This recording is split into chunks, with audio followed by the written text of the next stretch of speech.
बड़ी खुशी है आप लोगों से मुखातिब होकर के। और हालांकि मैं बड़ा अभी मसरूफ़ हूँ आजकल, लेकिन फिर भी मैंने वक्त निकाला और कोशिश किया कि मैं आऊँ ज़रूर, और मुझे तुरंत जाना भी होगा क्योंकि फिर बुलावा आ गया है।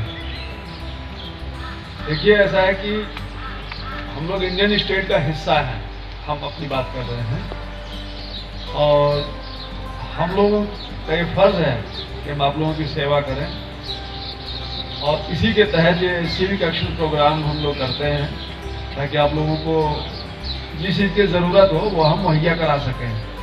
जैसे बच्चों के लिए पढ़ाई लिखाई का बंदोबस्त है, किसी बच्चे की फीस नहीं हो पा रही है, गुर्बत से मारा हुआ है, इसके हम फीस दे सकते हैं। पढ़ने लिखने का सामान नहीं है, कलम किताब वगैरह हम दे सकते हैं। कोई बीमार है तो हमारे पास डॉक्टर हैं, वो उसका इलाज कर सकते हैं, दवाइयाँ दे सकते हैं। हर बटालियन करती है, और हमें आप अपना ही हिस्सा मानिए, हम आप ही लोगों के लिए हैं।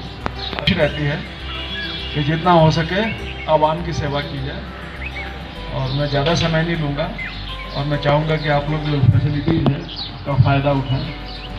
शुक्रिया।